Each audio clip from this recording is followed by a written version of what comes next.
today's episode, we dive into horrifying safari attacks, from people getting mauled at Kruger National Park to honeymoons turned fatal after deadly encounters with wild animals.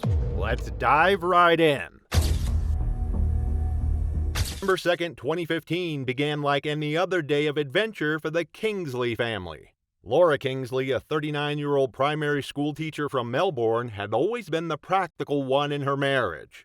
With her methodical approach to lesson planning and her natural instinct to care for others, she had organized every detail of their overland safari adventure through South Africa. The mother of two teenagers had spent months researching their route, reading travel forums, and preparing emergency kits. Her colleagues at Riverside Primary School knew her as someone who never left anything to chance. Her students adored her gentle but firm teaching style, and parents trusted her completely during school camping excursions. By the time they reached Kruger's gates, the sun was already painting the horizon in shades of orange and red. The main rest camps were fully booked, forcing them to accept accommodation at Lower Sabi, one of the smaller camps situated directly on the banks of the Sabi River. The camp's proximity to water meant increased wildlife activity, something the booking agent had mentioned but Laura had dismissed. After dinner, Laura gathered the dirty dishes and utensils to wash them at the communal washing. The washing area was located close to the perimeter fence, where the sound of the river was strongest. The washing facility was positioned unfortunately close to a section of fence that had been damaged earlier that day by a fallen tree branch. Camp maintenance had cordoned off the area but hadn't yet completed repairs, leaving a gap just large enough for a determined predator to exploit. Laura, focused on her task, failed to notice the warning tape that had partially fallen away from the damaged fence section. As Laura bent over the washing basin with her back to the river, the damaged fence section erupted in an explosion of water, mud, and scales. A massive Nile crocodile, over 14 feet long and weighing nearly 1,000 pounds, had been lying motionless in the shallow for hours, drawn by the scent of food waste and the regular human activity near the water's edge. The crocodile's initial strike was a masterpiece of predatory precision. Its massive jaws, capable of exerting over 3,000 pounds of pressure per square inch, clamped down on Laura's torso with bone-crushing force. Her scream pierced the night air and sent every animal within a mile radius into panicked silence. Laura's husband heard the scream and the distinctive splash of something massive entering the water. He ran toward the washing facility. What he found was a scene from a nightmare. Overturned washing basins, Laura's sandals scattered across wet concrete, and a trail of disturbed mud leading directly to the gap in the fence. The crocodile had executed its attack. After the initial bite, it had immediately begun dragging Laura toward deeper water, using its powerful tail and legs to propel both predator and victim through the gap in the fence. Other campers, alerted by the husband's desperate screams for help, arrived to find him standing waist-deep in the water, frantically sweeping with his flashlight beam. The river had returned to its deceptive calm, showing no sign of the violence that had just occurred beneath its surface. Camp security arrived within minutes, but their powerful spotlights revealed only disturbed sediment and the occasional bubble rising from the depths where the crocodile had taken its victim. The search and rescue operation that followed was one of the most extensive in Kruger history. Professional divers, despite the extreme danger posed by other crocodiles in the area, spent 3 days exploring the underwater caves and fallen trees where Nile crocodiles typically cache their prey. The river's murky water and strong current made the search nearly impossible, with visibility limited to mere inches, even with underwater lighting equipment. Laura's body was finally recovered 4 days later, nearly 6 miles downstream, caught in a tangle of fallen trees where the current had deposited it. The condition of her remains told the story of her final moments. The tragedy led to immediate and comprehensive changes throughout Kruger's camp system. The damaged fence at Lower Sabi was replaced with a double barrier system, motion sensor lighting was installed in all washing facilities, and new protocols require camp maintenance to immediately repair any fence damage regardless of the hour. Laura's family returned to Australia forever changed. But as the sun rose over the Sabi River, washing away the last traces of that terrible night, another predator was already stalking its next victim in the vast wilderness of Kruger. April 4, 2017 found Abel Fenn exactly where he belonged, behind the wheel of a safari vehicle with the African bush stretching endlessly in every direction. At 34, Abel had spent nearly half his life in Kruger National Park, first as a junior ranger, and then as one of the most respected safari guides in the region. Born in a small town near the park's border, Abel's childhood was filled with adventures in the bush, learning to track animals and read the subtle signs that most people missed.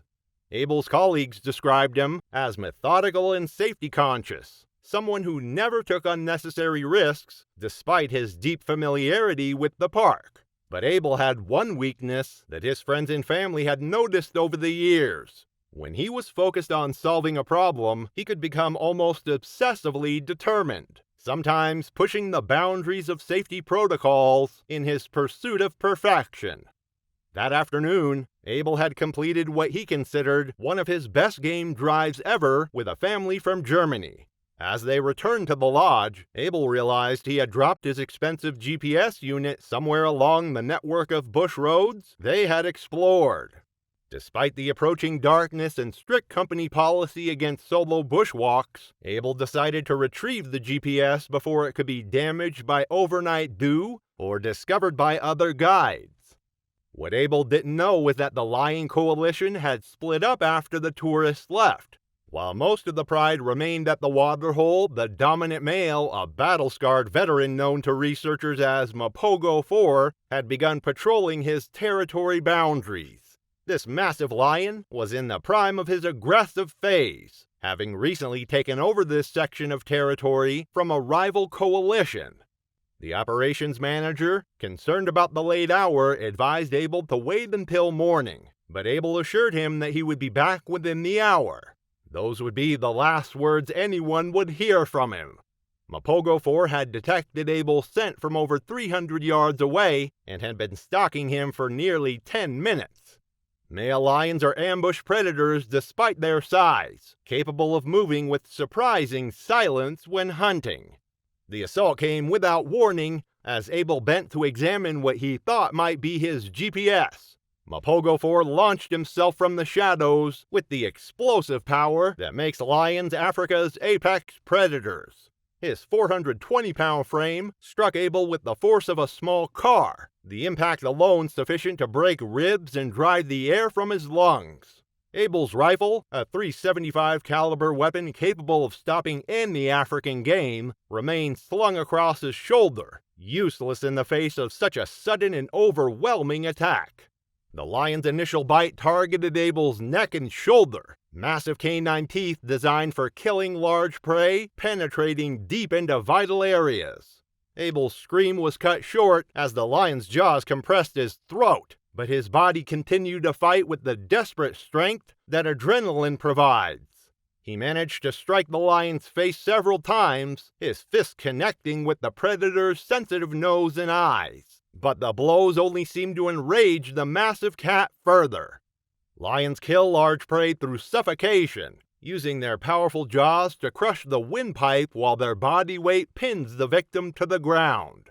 The killing process took nearly 8 minutes, an eternity of terror and pain as Abel's body shut down system by system. Once Abel's movement ceased completely, Mapogo 4 began the process of claiming his kill.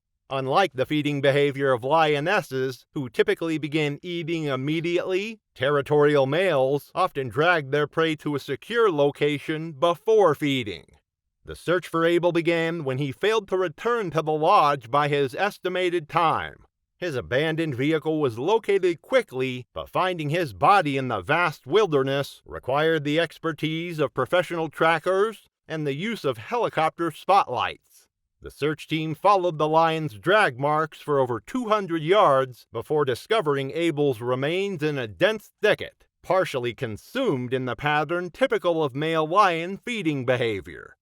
Mapogo 4 was not hunted or destroyed, as wildlife officials determined that the lion had been acting within normal territorial behavior when confronted by a human in his domain. The incident marked the first fatal lion attack on a professional guide in the greater Kruger area in over a decade, sending shockwaves through the safari industry and leading to stricter enforcement of solo operation policies. But as the investigation into Abel's death continued, another tragedy was already unfolding, where a different kind of predator was about to demonstrate how terrifying pack hunters can be. June 19, 2013 began before sunrise for Sifo Mahalangu, just as it had every morning for the past 3 years. At 27, Sifo was known throughout the Thorny Bush Private Game Reserve as the most reliable member of their kitchen staff. Sifo had grown up in a rural village outside the reserve, where his grandmother had raised him after his parents died in a car accident when he was 12. She had instilled in him a strong work ethic and a deep respect for the natural world that surrounded their community. The young man had started as a dishwasher but quickly impressed management with his dedication and attention to detail. His supervisors praised his punctuality and thoroughness. Sifo's morning routine was as predictable as clockwork. He would arrive at the staff gate, unlock the kitchen facilities, and begin preparing for the breakfast service that would start in 3 hours. His first task was always disposing of the previous day's food waste at the compost area located about 100 yards from the main lodge building, beyond the staff quarters but still within the reserve's outer fence. Very easy work for Sifo. But this particular week had been different. The lodge had hosted a special traditional bray for a group of wealthy international guests, featuring large quantities of grilled game meat including kuda, impala, and warthog. What Sifo didn't know was that the unusually large amount of meat waste had attracted a clan of spotted hyenas, who had been systematically testing the reserve's perimeter fencing for weaknesses. Spotted hyenas are among Africa's most intelligent and adaptable predators, with social structures more complex than those of most primates. The clan that had discovered the lodge's waste disposal area consisted of 6 adults led by a dominant matriarch whose aggressive nature and problem-solving abilities had made her the most successful hunter in the region. For 3 consecutive nights, the hyenas have been probing the fence line, searching for gaps or weaknesses that would allow access to the rich food source they could smell but not reach. On the 3rd night, they discovered that recent heavy rains had washed away soil beneath a section of fencing near the compost area, creating a gap just large enough for them to squeeze through. As Sifo made his way across the compound in the pre-dawn darkness, he followed his usual path, carrying 2 large containers of kitchen waste. The route took him past staff quarters and along a service road that led to the compost area. Unbeknownst to Sifo, 3 hyenas had been feeding at the compost site for most of the night, gorging themselves on the rich meat scraps that represented more protein than they would normally consume in a week. However, instead of retreating when they detected Sifo's approach, their feeding frenzy and territorial instincts over the valuable food source overrode their natural caution around humans. The matriarch, emboldened by successful nights of scavenging and protective of her clan's newfound bounty, made the decision to defend their prize. The attack began the moment Sifo stepped into the poorly lit compost area. The matriarch struck first, her powerful jaws clamping down on his left leg just above the ankle. The bone-crushing bite immediately severing his Achilles tendon and sending him crashing to the ground. His scream of agony and terror echoed across the compound, but the thick walls of the lodge buildings in the early hour meant that his desperate cries went unheard by the sleeping staff and guests. The other 2 hyenas joined the assault within seconds, their pack-hunting instincts taking over as they surrounded their fallen victim. Sifo fought with the desperate strength that only mortal terror can provide. using his remaining good arm to strike at the hyena's sensitive noses and eyes. The third hyena, smaller but no less vicious, began tearing at his torso, its teeth designed for cutting through tough hide, easily penetrating his work clothes and the flesh beneath. The feeding began while Sifo was still conscious and fighting. Hyenas are not patient killers like lions or leopards. They begin consuming their prey as soon as it's sufficiently disabled to prevent escape. The attack continued for nearly 20 minutes, an eternity of agony as Sifo's body was methodically consumed by 3 predators. And gradually, Sifo took his last breath. The lodge's head of security discovered that something was wrong when Sifo failed to turn on the kitchen lights at his usual time. A search of the compound led to the horrific discovery at the compost area, where the scene defied description. The 3 hyenas had dragged what remained of Sifo's body into the bush beyond the fence, following their instinct to feed away from potential threats or competition. Only scattered clothing and massive amounts of blood remained to tell the story of the brutal attack. The investigation that followed revealed the fence breach and the systematic way the hyenas had exploited the weakness in the lodge's security perimeter. The entire clan was eventually tracked and relocated to a distant part of the reserve, though the 3 individuals responsible for the attack had to be destroyed due to their demonstrated willingness to target humans. Sifo's family received substantial compensation from the lodge. His grandmother, devastated by the loss of her beloved grandson, lost the person she cared for and loved the most. While Sifo's life was cut short, another victim has been claimed in another location. A moment where even with vast knowledge, no one can be saved from catastrophic consequences. March 28, 2018 dawned with the kind of crisp clarity that made Daryl Monroe grateful for his career choice. At 31, the veterinary technician had spent the last 5 years working at the Limpopo Primate Research Institute, a specialized facility located in the Waterberg region, about 200 kilometers from Kruger National Park. Daryl had originally planned to become a traditional veterinarian, but his fascination with primate intelligence had led him down a different path. His gentle demeanor and infinite patience made him particularly effective at working with traumatized or aggressive animals, earning him recognition throughout South Africa's conservation community. The facility housed 18 chimpanzees, most of them rescued from illegal pet trade operations, retired from entertainment industries, or confiscated from private collectors. Among the facility's residents was Kibo, a 12-year-old male chimpanzee who had arrived 3 years earlier after being confiscated from a private collector in Johannesburg. Kibo had initially bonded strongly with his younger sibling, another rescued chimp named Django. The two had been inseparable, grooming each other, sharing food, and providing mutual comfort as they adjusted to their new surroundings.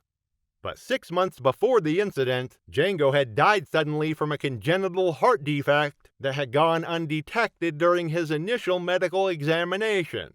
Kibo's reaction to his sibling's death had been profound and troubling. Kibo became withdrawn and aggressive, refusing to interact with the other chimps and showing signs of severe depression that concerned the entire research team. He had begun displaying abnormal behaviors, including self-harm, food refusal, and increasingly violent outbursts towards staff members. Daryl had worked tirelessly to help Kibo through his grief, implementing specialized therapy protocols and spending extra time with the traumatized animal. However, Kibo's behavior remained unpredictable and increasingly dangerous. The facility had been undergoing renovations to expand the outdoor enclosures, providing the chimps with more natural living spaces and better enrichment opportunities. The construction work required temporary modifications to several habitats, including Kibo's. The disruption to their routine had increased stress levels throughout the facility. On that fateful morning, Daryl arrived at the facility to discover that one of the new electronic locks on Kibo's temporary enclosure had malfunctioned during the night. The sophisticated system, designed to be completely escape-proof, had apparently been systematically manipulated by Kibo's superior intelligence. Security cameras showed that the escape had occurred around 2 a.m., giving the 160-pound chimpanzee over 6 hours to explore the facility and potentially breach the outer perimeter. Adult male chimpanzees possess strength approximately 7 times greater than humans. In the wild, they are capable of extreme violence, particularly when defending territory, establishing dominance, or responding to perceived threats. Kibo's psychological state, combined with his grief, the stress of construction, and his newfound freedom, had created a potentially explosive situation that required immediate professional intervention. Rather than immediately activating the facility's emergency protocols or requesting tranquilizer backup, Daryl decided to attempt a gentle recovery using behavioral techniques that had worked with Kibo in the past. He gathered some of the chimp's favorite foods, including specially prepared fruit treats and honey-coated nuts, and began following the trail of disturbed vegetation and damaged equipment that marked Kibo's path through the facility grounds. Daryl found Kibo approximately 300 yards from the facility, sitting in a grove of wild fig trees near the outer fence line. The chimp appeared highly agitated, his hair standing on end in the threat display typical of stressed chimpanzees. For nearly 40 minutes, Daryl worked patiently to establish communication, but Kibo's psychological state had deteriorated far beyond what Daryl realized. At this moment, Kibo launched himself from the tree with the explosive power that makes chimpanzees such formidable predators in the wild. His first strike caught Daryl completely off guard, powerful hands grabbing his head and shoulders, while massive canine teeth over an inch long targeted his face and neck in the pattern typical of chimpanzee aggression. The initial bite tore away most of Daryl's left cheek and shattered his jaw, the sound of breaking bone audible even over his screams of agony. Kibo's assault followed the classic pattern, first disabling the victim's ability to fight back by targeting the hands and arms, then focusing on the face and genitals to inflict maximum psychological and physical trauma. Daryl's right hand was nearly severed at the wrist by Kibo's powerful bite, the bones crushed beyond any hope of surgical repair. The attack continued for nearly 8 minutes. Daryl's screams echoed through the facility, alerting the security team, but by the time they arrived with tranquilizer equipment, the damage was already catastrophic. Daryl's features were rendered unrecognizable. The facility's medical team worked frantically to stabilize his condition, but the massive trauma to his head and neck, combined with severe blood loss, proved insurmountable. Emergency medical personnel arrived within 12 minutes of the attack, but Daryl died en route to the hospital, his dedication to animal welfare ultimately costing him his life. The search for Kibo continued for 22 hours, with teams of rangers, veterinarians, and animal control officers combing the surrounding wilderness. The chimpanzee was eventually located in a dense thicket about 2 kilometers from the facility, displaying continued aggressive behavior and showing no recognition of his former caretakers. Despite multiple attempts to tranquilize him safely, Kibo had to be euthanized when he charged the capture team, his psychological breakdown having progressed beyond any hope of rehabilitation. The facility was immediately shut down pending a comprehensive investigation by both provincial authorities and international primate welfare organizations. The incident led to sweeping changes in protocols for handling psychologically damaged primates, including mandatory backup procedures for any escape situations and stricter guidelines for staff interaction with traumatized animals.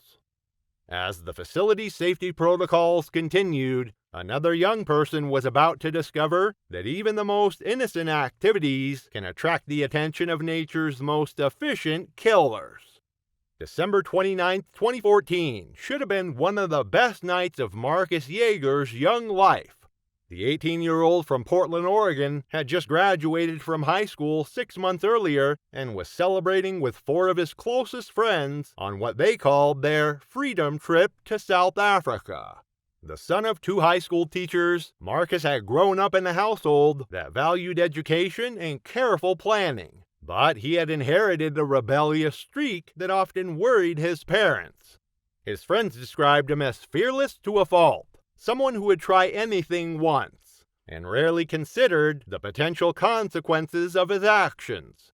He had been the first in their group to suggest the South Africa trip, spending months researching budget accommodations and convincing the others that they could afford the adventure if they camped instead of staying in expensive lodges. The group had been in South Africa for 10 days, spending their time exploring Cape Town, visiting townships, and gradually making their way toward the greater Kruger area. They had chosen Berg en Dal Rest Camp, one of Kruger's official camping facilities that catered to budget-conscious travelers while maintaining proper safety standards. The camp was located in the southern section of the park, known for its rocky terrain and diverse wildlife, including the leopards that use the granite outcroppings as hunting grounds and territorial markers. As the night progressed, the group had consumed several beers purchased from the camp's small shop, adding to the celebratory atmosphere of their African adventure. The alcohol had lowered their inhibitions and made them less cautious about the safety warnings they had received during their mandatory check-in briefing. Around midnight, as their campfire began to die down and his friends started discussing whether to turn in for the night, Marcus announced that he needed to use the bathroom. The camp's ablution block was located about 60 yards from their site, connected by a well-lit pathway that was considered safe for nighttime use. However, Marcus, influenced by alcohol and teenage bravado, decided that the walk to the facilities was unnecessary for what he described as a quick pee. Instead of using the designated pathway to the ablution block, Marcus wandered toward the perimeter fence that separated the camping area from the wild bush beyond. Marcus found a spot near some large rocks where the fence created a private corner, unaware that his chosen location was directly adjacent to a game trail used by various wildlife species. Leopards are among Africa's most efficient nocturnal hunters, capable of taking prey much larger than themselves through stealth, intelligence, and explosive power.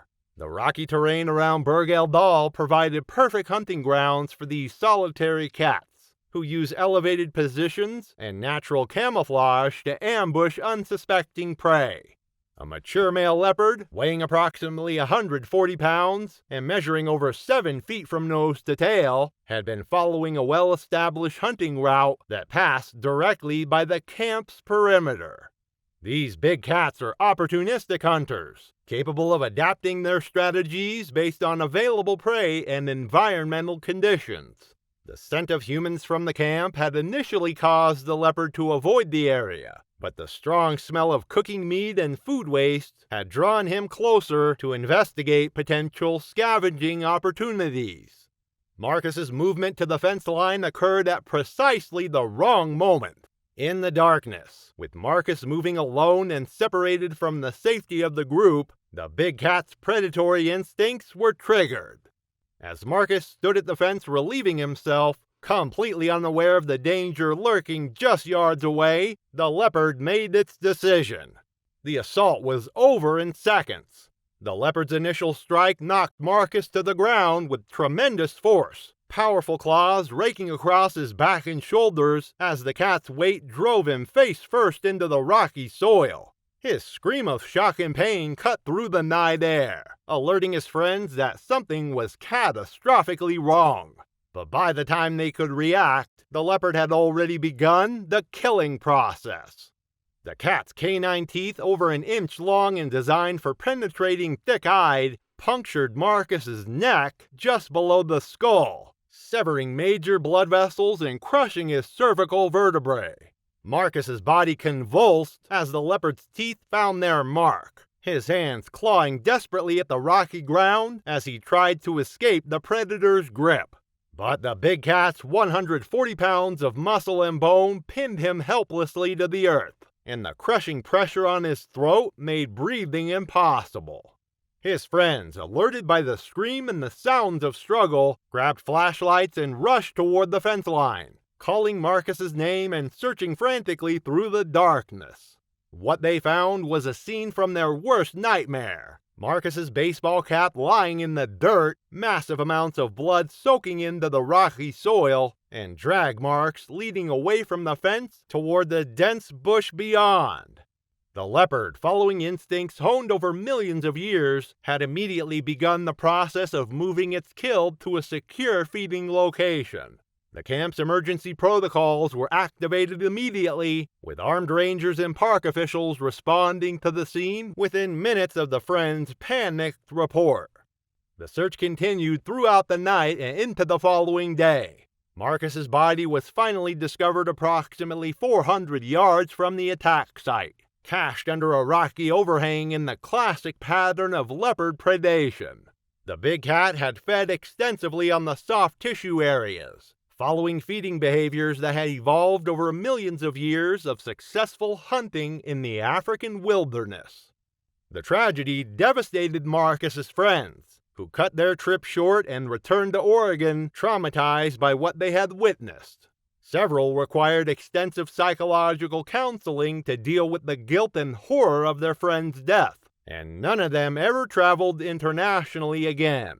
His parents, destroyed by the loss of their only child, established a scholarship fund in his memory for students interested in wildlife conservation and safety education.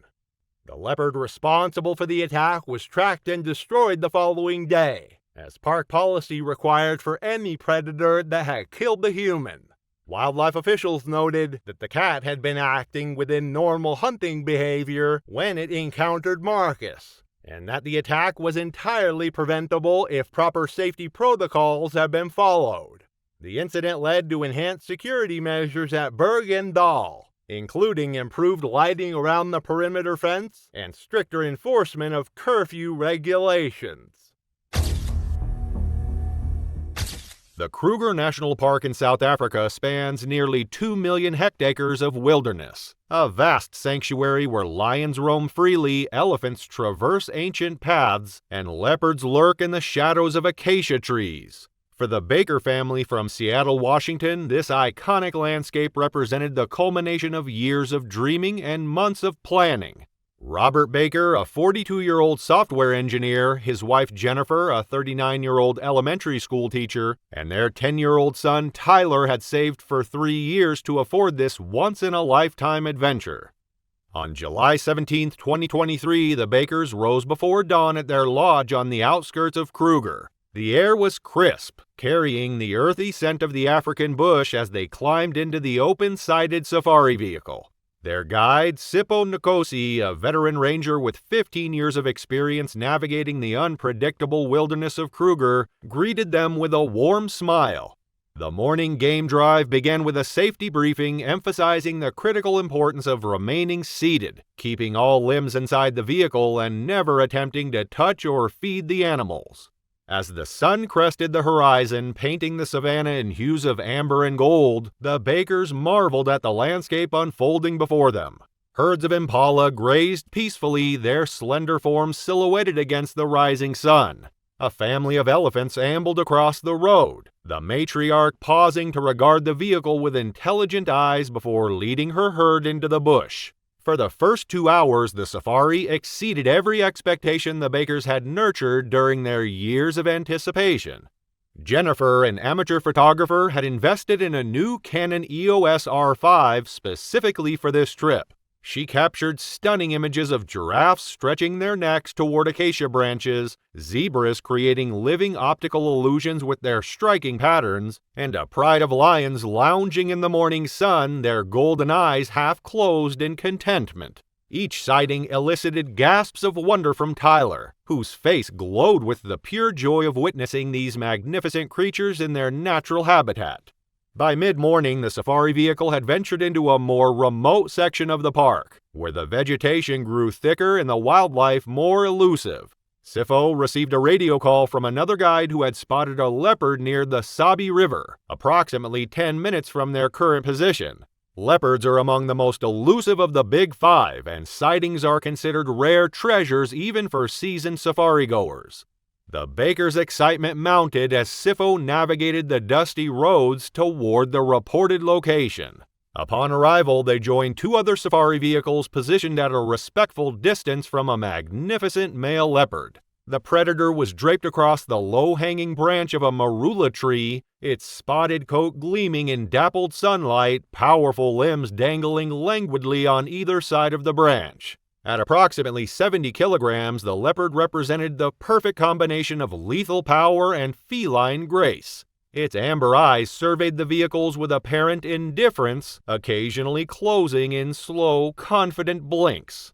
The Bakers watched in awe, their voices hushed despite being inside the vehicle. Jennifer raised her camera, capturing frame after frame of the magnificent predator.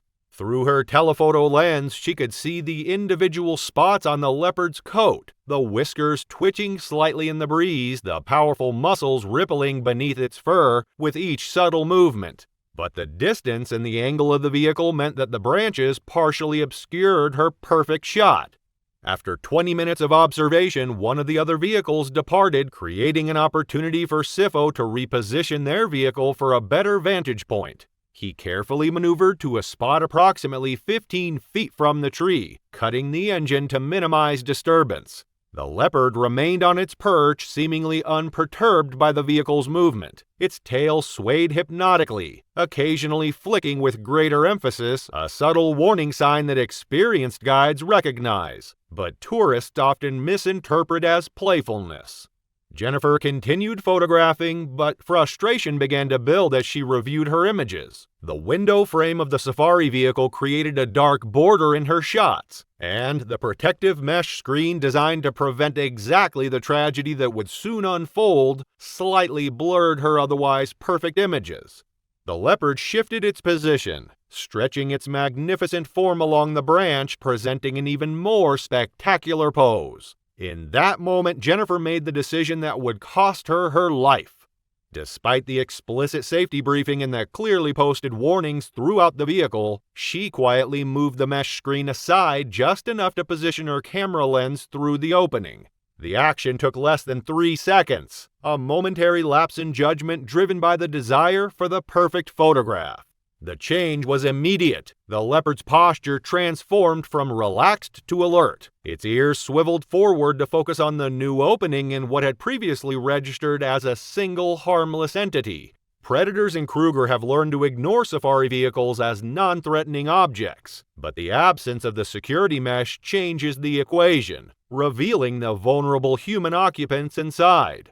Sifo noticed Jennifer's vulnerable position and the leopard's changed demeanor simultaneously. His hand moved toward the ignition, intending to start the engine and create noise to deter any potential aggression. But the leopard moved with the explosive speed that makes these predators so lethal in the wild. In a blur of spotted fur and rippling muscle, the leopard launched from the branch, covering the 15-feet distance to the vehicle in a series of bounds that defied human reaction time. It landed on the vehicle's side with precision, one paw hooking the window frame, the other reaching through the opening to sink razor-sharp claws into Jennifer's shoulder. The force of the impact knocked Jennifer sideways into Robert, who instinctively wrapped protective arms around Tyler. The leopard's jaws found Jennifer's neck, powerful canines designed for delivering a killing bite to prey animals now puncturing human flesh. Blood sprayed across the interior of the vehicle as the predator attempted to drag Jennifer through the window opening. A leopard's jaws can generate over 300 to 400 pounds of pressure per square inch, enough force to effortlessly crush the skull of a baboon or pierce the thick hide of an antelope. For a human, it's nothing less than deadly. Sifo reacted with the speed and decisiveness of an experienced ranger. He started the engine and accelerated sharply, simultaneously reaching for the emergency air horn mounted on the dashboard. The sudden movement and the blaring horn momentarily confused the leopard, causing it to release its grip just enough for Sifo to create distance between the vehicle and the predator. But the damage had been done. Jennifer slumped against the seat, her neck catastrophically injured, blood pumping from severed arteries. Robert pressed his jacket against the wounds, his hands trembling as he attempted to stem the bleeding. Tyler sat frozen in horror, his young mind struggling to process the sudden transformation of their dream vacation into a nightmare. Sifo radioed for emergency assistance while driving at maximum safe speed toward the nearest park gate, where a medical evacuation team was scrambled. Despite their rapid response and Robert's desperate efforts to keep pressure on the wounds, Jennifer Baker was pronounced dead upon arrival at the Skukuza Medical Facility. The official cause of death was a sanguination, from multiple lacerations to the carotid artery and jugular vein.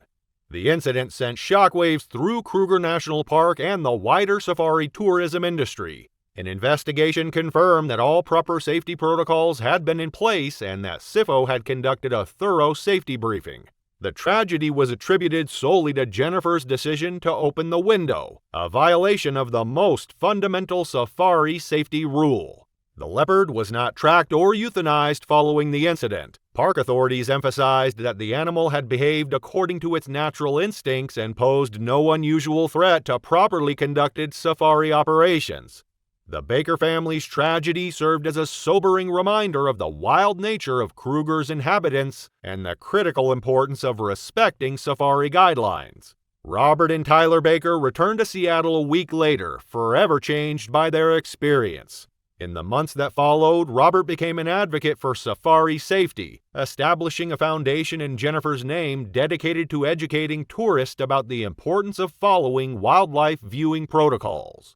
Today, guides in Kruger National Park often include the Baker incident in their safety briefings, a stark illustration of how quickly a dream safari can transform into a nightmare when the thin barrier between humans and wild predators is breached. The story serves as a powerful reminder that in the African wilderness, even a moment's lapse in judgment can lead to a terrifying end.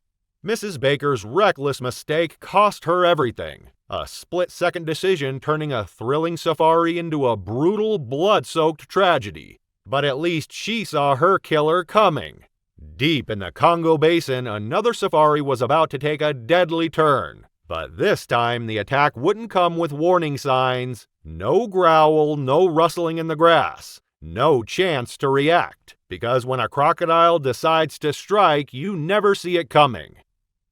The Congo Basin rainforest stretches across 6 African nations, covering over 1.3 million square miles of dense, primeval jungle. It's a place where sunlight filters through layers of canopy in dappled patterns, where the air hangs heavy with moisture, and where life and death play out in constant, silent drama.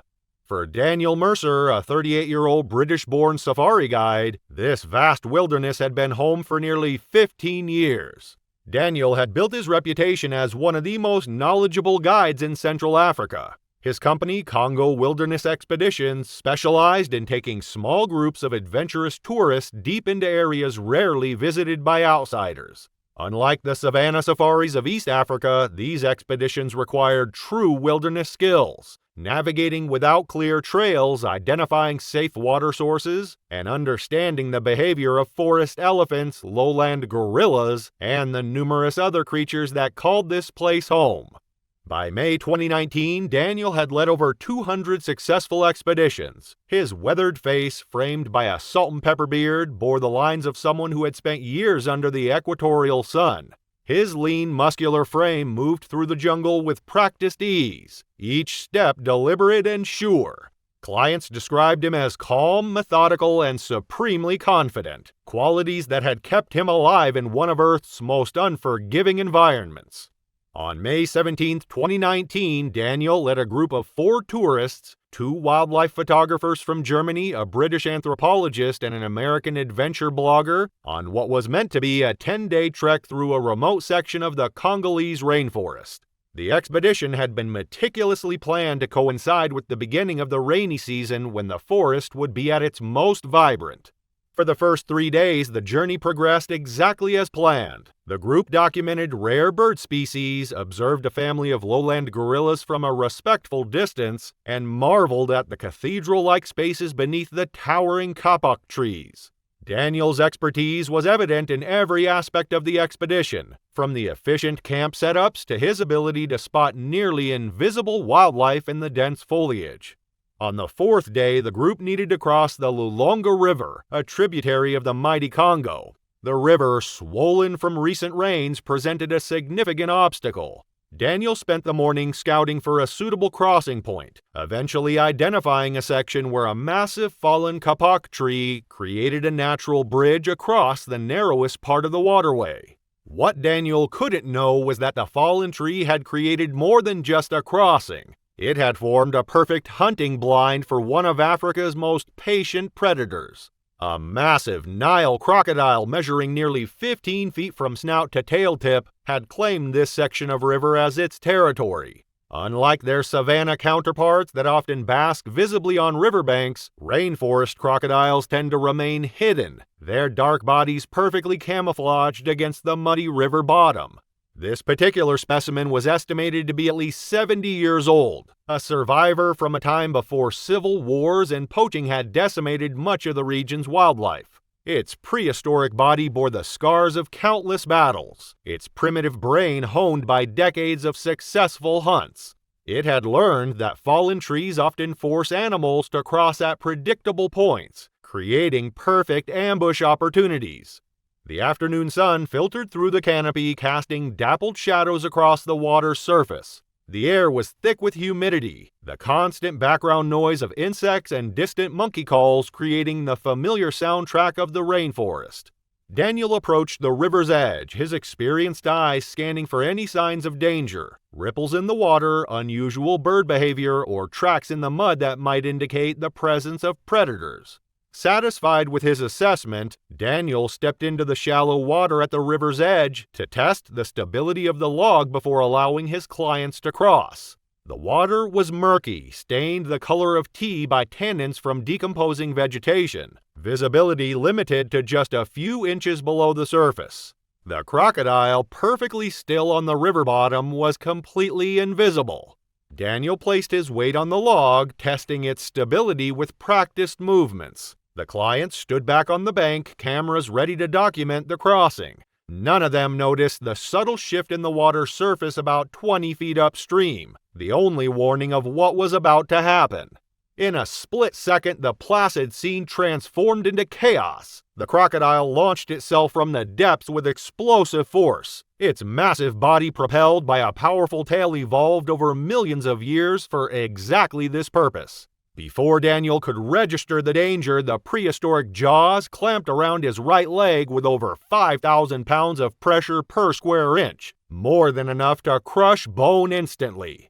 The attack was so swift, so violent, that Daniel had no time to shout a warning. The massive reptile dragged him into deeper water in a single powerful movement. The tourists stood frozen in horror as their guide disappeared beneath the surface, the water churning into a frothy red cloud. What happened next lasted only seconds, but would haunt the survivors forever. The crocodile executed its signature killing technique, the death roll. This ancient hunting behavior involves the crocodile rotating its entire body underwater while maintaining its grip on the prey. The torque so powerful it tears flesh and breaks bones, making escape impossible. Daniel's body was twisted beneath the surface, the force of the roll dislocating joints and severing arteries. His survival instincts kicked in, his hands desperately searching for the crocodile's eyes or nostrils, the only vulnerable points on its armored body. But underwater, disoriented and rapidly losing blood, his efforts were futile. The tourists, finally breaking from their shocked paralysis, shouted and threw whatever they could find into the water: sticks, rocks, backpacks, a desperate attempt to distract the predator. But their efforts made no difference. The crocodile, with its prey firmly secured, simply retreated to deeper water, disappearing into the murky depths of the river. Within moments, the surface of the water became still again, as if nothing had happened. The only evidence of the tragedy was a spreading red stain in the water and Daniel's backpack floating where he had dropped it. The four tourists, now stranded in one of the most remote regions of the Congo Basin without their guide, activated the emergency satellite beacon Daniel had provided at the beginning of their expedition. For 2 terrifying days, they remained camped by the riverbank following the safety protocols Daniel had drilled into them, while waiting for rescue. When the helicopter finally arrived, a search team scoured the river for any sign of Daniel. They found only a single boot, washed up on a sandbank nearly a mile downstream. The leather was punctured with distinctive curved marks, the unmistakable signature of crocodile teeth.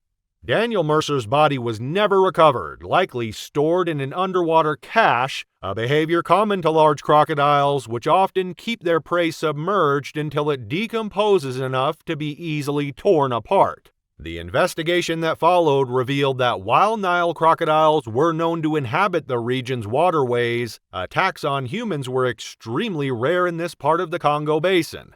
Daniel, despite his extensive experience, had fallen victim to a perfect ambush from a predator that had been perfecting its hunting technique since the age of dinosaurs. Congo wilderness expeditions implemented new safety protocols following the tragedy, including mandatory use of poles to test water crossings and stricter rules about maintaining distance from all waterways. The company now begins each expedition with Daniel's story, a sobering reminder that in the wilderness, even the most experienced can fall victim to nature's perfect predators. Today, local guides in the region refer to that section of the Lolonga River as the Mamba ya Daniel, Daniel's crocodile, and approach it with particular caution. The massive crocodile is believed to still patrol those waters, a silent reminder of nature's unforgiving power in one of Earth's last great wildernesses. A crocodile is often predicted as a sign of danger, but in the endless plains of the Serengeti, Elliot Grant, a seasoned wildlife photographer, crossed paths with one of the most unpredictable killers, a buffalo.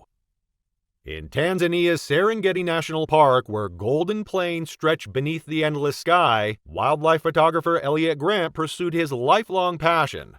At 52, the British-born photographer was renowned for capturing Africa's most dangerous creatures: lions mid-hunt, protective elephants, and even the elusive black rhino. His work had graced National Geographic and wildlife photographer covers for over 2 decades.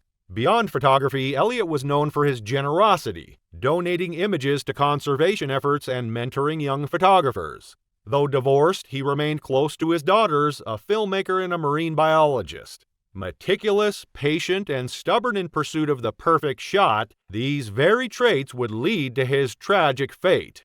On May 12, 2022, Elliot ventured out with his guide Joseph Makundi, a 45-year-old Tanzanian with over 20 years of experience leading safaris through the treacherous beauty of the Serengeti. The morning had been productive. They had photographed a cheetah with her cubs and a massive crocodile sunning itself by a watering hole. But as the afternoon sun began its descent toward the horizon, casting that magical golden light photographers chase around the world, Elliot was still searching for his perfect buffalo shot. The Cape buffalo, known as the Black Death or the Widowmaker, is one of Africa's most dangerous animals. Weighing up to 1,800 pounds and standing nearly 5 feet tall, these unpredictable giants don't flee from humans, they charge. Their curved horns, spanning up to 4 feet, can gore predators or humans with deadly force. Though not their main weapon, their bite can exceed 1,300 psi, easily crushing bone.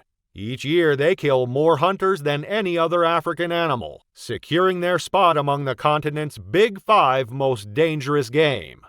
The Land Rover bumped along the dirt track, kicking up dust that hung in the air like golden mist. The Serengeti stretched out around them, a vast tapestry of tall grasses swaying in the gentle breeze, punctuated by the occasional acacia tree with its distinctive flat top. The landscape seemed peaceful, almost serene, belying the dangers that lurked within its beauty. About 200 feet away, a small group of Cape buffalo grazed peacefully in a clearing. The setting sun bathed them in amber light, their dark bodies contrasting dramatically against the golden grass.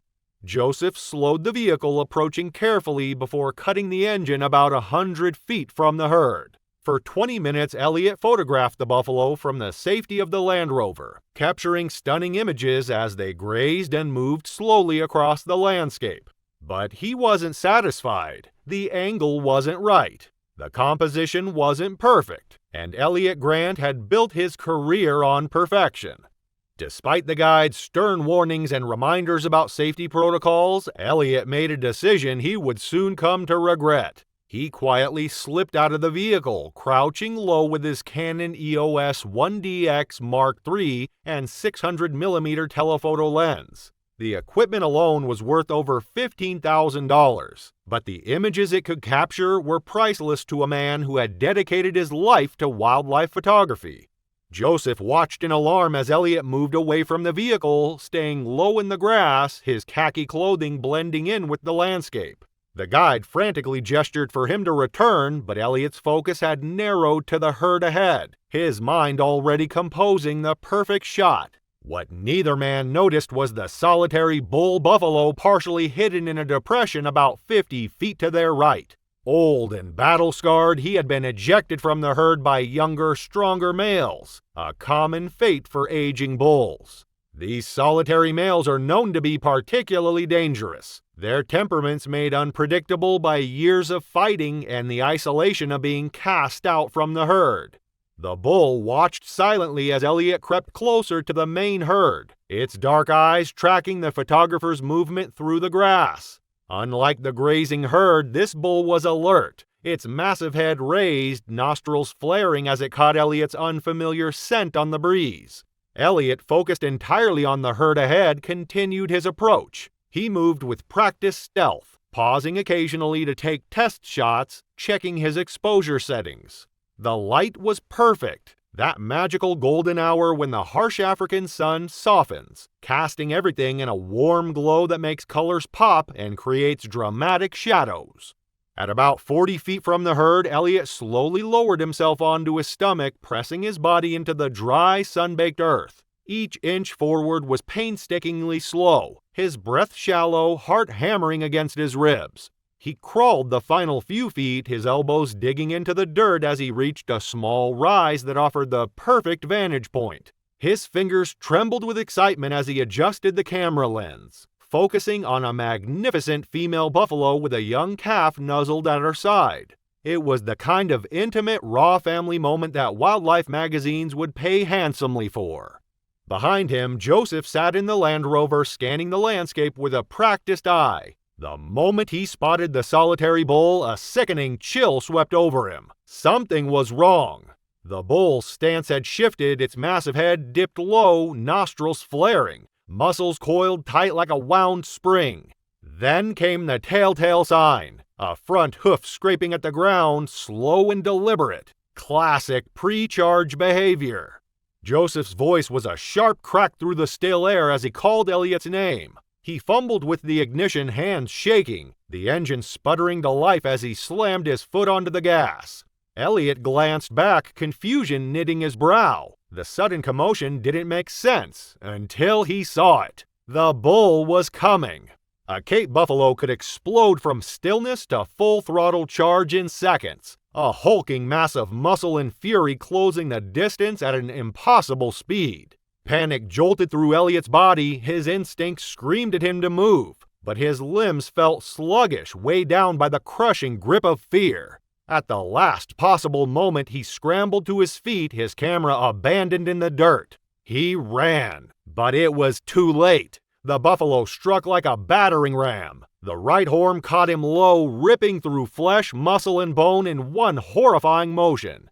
Pain, white-hot, searing, exploded through his body, but only for an instant. The force lifted him clear off the ground, his limbs flailing like a broken marionette. The world tilted violently as the bull wrenched its head, flipping him through the air like a discarded rag doll. He hit the earth hard. Dust and blood filled his mouth as he gasped for breath, but his body no longer felt like his own. The roar of the Land Rover, the desperate shouts of Joseph, the thunder of hooves fading into the distance, it all blurred together, drowning in the crushing silence that followed. And then darkness. Joseph, racing toward them in the Land Rover, watched in horror as the bull circled back. In the wild, Cape buffalo don't just attack, they make sure their target is dead. The massive animal lowered its head again, goring Elliott's already broken body, trampling him with its front hooves in a display of primal fury. By the time Joseph reached them, honking frantically and driving straight at the buffalo to scare it away, Elliot Grant was already gone. His camera lay nearby, the lens shattered, but the memory card intact. Later, when authorities recovered it, they found his final image, a perfect composition of the buffalo herd in golden light, with the blurred shape of the charging bull just visible at the edge of the frame. News of Elliot Grant's death sent shockwaves through the wildlife photography community. He was the third tourist to die in Tanzania that year, but the first professional photographer to be killed by a Cape buffalo in over a decade. His daughters flew to Tanzania to retrieve their father's body and his final photographs, a bittersweet inheritance that captured both his extraordinary talent and the moment that led to his death. The images were stunning, a testament to his eye for composition and his understanding of animal behavior, but they also served as a sobering reminder of the thin line between capturing nature's beauty and falling victim to its power. The Cape buffalo that killed him continued to roam the Serengeti, neither hunted nor relocated. In the vast ecosystem of the national park, it was simply an animal behaving according to its nature, a force as neutral and uncompromising as the landscape itself. Today, safari guides in the Serengeti often tell Elliot's story as a warning to tourists eager to get the perfect photograph. It serves as a stark reminder that in the wild, no image is worth your life, and that nature, for all its beauty, remains untamed and unforgiving to those who fail to respect its boundaries. It was March 15, 2014, when the golden African sun began to rise over the vast wilderness of Kruger National Park in South Africa. The morning air was crisp and filled with the sounds of awakening wildlife as the savanna stretched endlessly in all directions, dotted with ancient baobab trees and thorny acacia bushes. This pristine landscape, home to Africa's most dangerous predators, would become the final destination for Rebecca Whitman, a 28-year-old wildlife photographer from Denver, Colorado. Rebecca had arrived in South Africa 2 weeks earlier on a self-funded expedition to build her portfolio for National Geographic submissions. Known among her peers for her fearless approach to wildlife photography, she specialized in capturing intimate moments with Africa's most dangerous animals. Her freelance career depended on getting shots that others wouldn't dare attempt, often pushing the boundaries of safety to achieve the perfect frame. Local park rangers had repeatedly warned her about venturing too close to predator territories. But Rebecca's determination to capture award-winning images often overrode their cautionary advice. She had been growing increasingly frustrated with the distant shots she was getting from her vehicle, believing that truly spectacular photographs required taking calculated risks. Her camping permit allowed her to stay in the designated areas for extended periods, giving her multiple opportunities to study animal behavior patterns and identify the best photographic opportunities. African lions are apex predators weighing up to 420 pounds, capable of reaching speeds of 50 miles per hour in short bursts. These magnificent cats possess night vision 6 times better than humans and can detect movement from over a mile away. Their powerful jaws generate a bite force of 650 pounds per square inch, while their retractable claws can grow up to 1.5 inches long. Lions are opportunistic hunters that typically feed during dawn and dusk, making early morning one of the most dangerous times to encounter them on foot. Male lions are particularly territorial and aggressive when protecting their pride's kill from scavengers or perceived threats. At 5:45 a.m., Rebecca made her fatal mistake by leaving her vehicle to track a pride of lions on foot, directly violating park regulations. She had discovered a fresh zebra kill and positioned herself behind a large termite mound approximately 40 yards from where the pride was feeding. Her camera equipment was set up perfectly to capture the lions in their natural feeding behavior. As she adjusted her telephoto lens, the camera's motor drive made a soft mechanical clicking sound that immediately caught the attention of a massive male lion who had just finished eating. The 400-pound male's head snapped toward Rebecca's position, his amber eyes locking onto her location with predatory focus. Rebecca froze behind her viewfinder, continuing to photograph as the lion began stalking toward her in a low, deliberate crouch. His powerful muscles rippled beneath his golden coat as he moved with deadly precision through the tall grass, covering ground silently with each calculated step. The lion's ears were pinned forward, his tail twitching with anticipation as he closed the distance between himself and what he perceived as a threat to his pride's meal. When the lion reached 15 yards from Rebecca's position, he suddenly exploded into a full charge with devastating speed. Rebecca attempted to retreat but stumbled backward over her camera bag, falling helplessly to the ground. The massive cat launched himself through the air, striking her chest with both front paws and driving her flat against the hard earth. His razor-sharp claws, each nearly 2 inches long, penetrated deep into her torso, puncturing through her ribs and into her lung cavity. The lion's powerful jaws immediately clamped down on Rebecca's throat with crushing force. His 4-inch canine teeth punctured through her carotid artery and windpipe simultaneously, causing massive hemorrhaging and cutting off her air supply. The lion's bite completely crushed her trachea while his claws continued raking across her chest and abdomen, opening deep lacerations that exposed her internal organs. Rebecca's body convulsed violently as blood loss and asphyxiation occurred simultaneously, her cardiovascular system failing rapidly under the massive trauma. Within 2 minutes, all movement had ceased. The lion maintained his grip on her throat for several more seconds before releasing his hold and beginning to feed. He started with her abdominal area, using his powerful jaws and sharp teeth to tear through flesh and consume the soft tissue organs. The feeding continued for over an hour, before the lion rejoined his pride at the original zebra kill. Park rangers discovered Rebecca's abandoned camera equipment 2 days later, leading to an extensive search that eventually located her partially consumed remains 200 yards from her original position. The investigation concluded that she had violated multiple park safety regulations by leaving her vehicle and approaching dangerous wildlife on foot. Her death sparked renewed discussions about photographer safety protocols in African national parks. Rebecca Whitman's story showed how quickly a lion can turn deadly when safety barriers are broken. For Taylor McKinney, it wasn't the king of beasts, but an ancient predator beneath Botswana's waters. It was August 22, 2016, when the sun hung high over the pristine waterways of the Okavango Delta in Botswana, casting shimmering reflections across the maze of channels that snake through this UNESCO World Heritage Site. The delta's crystal-clear waters were deceptively calm, hiding one of Africa's most dangerous predators beneath their tranquil surface.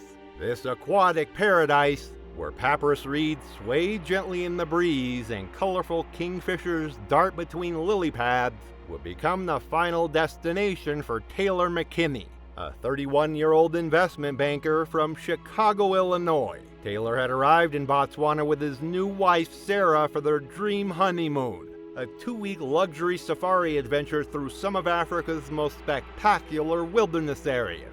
Known among his friends for his competitive swimming background and overconfident attitude around water, Taylor often took unnecessary risks to impress others, especially his bride. The couple had booked an exclusive Makoko safari, traveling through the delta's narrow channels in traditional dugout canoes guided by local experts. Their experienced guide had repeatedly warned them about the crocodile-infested waters and emphasized the critical importance of never entering the water under any circumstances. The delta's intricate network of channels and lagoons provided perfect hunting grounds for Nile crocodiles, and the guide's warnings carried the weight of decades of experience in these treacherous waters. Nile crocodiles are among Africa's most formidable predators, capable of growing up to 20 feet in length and weighing over 1,500 pounds.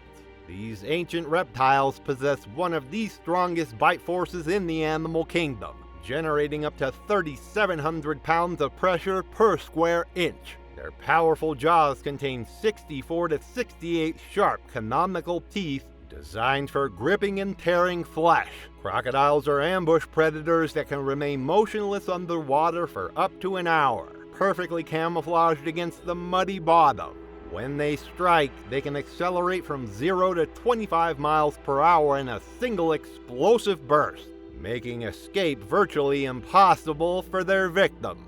At 6:30 p.m., as the golden hour light painted the delta in warm hues, Taylor made his fatal mistake. Sarah's expensive camera had slipped from their Makoko and sunk into 4 feet of murky water in a narrow channel. Despite their guide's urgent warnings and Sarah's pleas, Taylor dove into the crocodile-infested waters to retrieve the camera. The recent rains had stirred up sediment, limiting underwater visibility to less than 2 feet. Taylor's confident swimming strokes and splashing movements created vibrations that traveled through the water, alerting every predator in the vicinity to his presence. A massive 14-foot Nile crocodile had been lying motionless on the channel bottom, perfectly camouflaged among the fallen logs and debris. The 800-pound reptile had been waiting patiently for prey when Taylor's disturbance triggered its predatory instincts. As Taylor dove down searching for the camera, his legs kicking frantically in the murky water, the crocodile began its approach from directly below. The ancient predator moved with deadly precision, its powerful tail propelling it upward through the water column. The crocodile struck with devastating force, its massive jaws clamping down on Taylor's left leg just above the knee. The crushing bite force of 3,700 pounds per square inch instantly shattered his femur and crushed the surrounding muscle tissue. Taylor's scream was cut short as the crocodile immediately initiated its infamous death roll, a hunting technique perfected over millions of years of evolution.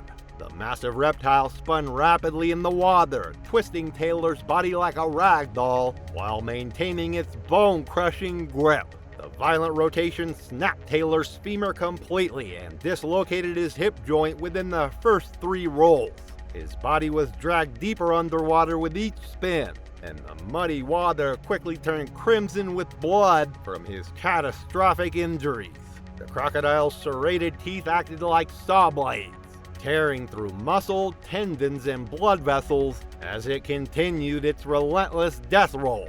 After 6 complete rotations, the reptile's teeth had severed Taylor's femoral artery, causing massive hemorrhaging that clouded the water in a spreading pool of red.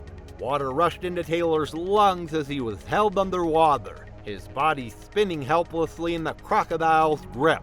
The combination of drowning, massive blood loss, and traumatic shock caused his cardiovascular system to fail rapidly.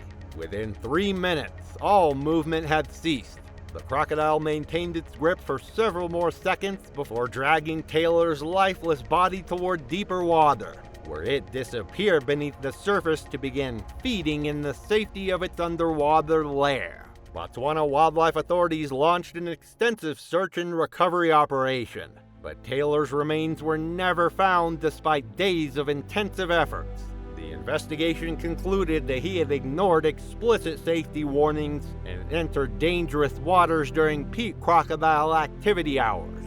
His death prompted renewed safety protocols for Makoko operations throughout the Delta, with stricter enforcement of water entry prohibitions. Taylor McKinley's tragedy showed how quickly the Delta's tranquil waters can turn deadly when safety warnings are ignored. For Olivia Harrington, it wasn't ancient reptiles that proved fatal, but Kenya's golden grasslands where Africa's apex predator reigns. It was June 8, 2017, when the morning sun cast long shadows across the endless golden grasslands of the Masai Mara National Reserve in Kenya. The vast savanna stretched to the horizon, punctuated by scattered acacia trees and rocky outcroppings that provided shelter for countless species of African wildlife. This iconic landscape, where the great wildebeest migration thunders across ancient plains, would become the final destination for Olivia Harrington, a 22-year-old recent college graduate from Portland, Oregon. Olivia had traveled to Kenya with 3 college friends to celebrate their graduation, embarking on what they believe would be the adventure of a lifetime. As a pre-veterinary student passionate about wildlife conservation, she had dreamed of experiencing Africa's magnificent animals in their natural habitat. Known among her friends for her impulsive nature and desire to get close to wildlife for the perfect photograph, Olivia often acted on emotion rather than caution. The group had booked a budget camping safari with minimal professional supervision. Their local guides had repeatedly explained the extreme danger of approaching lions, especially during the early morning hours when these apex predators were most active. African lions are the undisputed rulers of the savannah, with adult females weighing up to 280 pounds and possessing incredible speed and agility. These apex predators can reach speeds of 35 miles per hour in short bursts and leap distances of up to 36 feet. Their powerful jaws generate a bite force of 650 pounds per square inch, while their retractable claws can extend up to 1.5 inches in length. Lionesses are particularly dangerous when protecting cubs, as their maternal instincts override all other considerations, making them willing to attack any perceived threat regardless of size. At 6:15 a.m., as the Kenyan sunrise painted the grasslands in shades of golden amber, Olivia spotted a lioness with 2 small cubs resting beneath a large acacia tree. The scene appeared peaceful and photogenic, exactly the type of intimate wildlife moment she had traveled thousands of miles to capture. Against the urgent protest of her 3 friends who remained safely by their safari vehicle, Olivia approached on foot with her camera, determined to get close-up shots of the cubs for her wildlife photography portfolio. The 280-pound lioness immediately recognized the approaching threat and stood to position herself between Olivia and her vulnerable offspring. At 30 yards distance, the lioness began displaying unmistakable signs of aggression. Her ears flattened against her skull, her tail lashed violently from side to side, and low, rumbling growls emanated from deep within her chest. These were clear warning signals that any experienced guide would have recognized as an immediate call to retreat. But Olivia continued advancing, focused entirely on capturing the perfect shot through her camera viewfinder. When Olivia reached 20 yards from the cubs, the lioness's protective instincts overrode any remaining tolerance. Without further warning, she launched into a devastating charge, her powerful muscles propelling her across the distance at maximum speed. The lioness covered the 20-yard gap in less than 3 seconds, reaching her top speed of 35 miles per hour as she closed in on what she perceived as a mortal threat to her cubs. Olivia turned to flee but managed only 4 desperate steps before the lioness struck her from behind with tremendous force.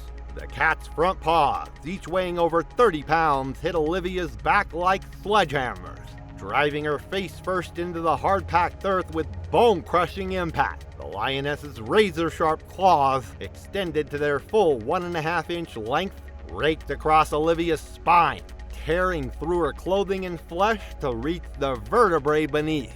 The lioness's powerful jaws immediately clamped down on the back of Olivia's neck, her 4-inch canine teeth penetrating through skin, muscle, and into the cervical spine.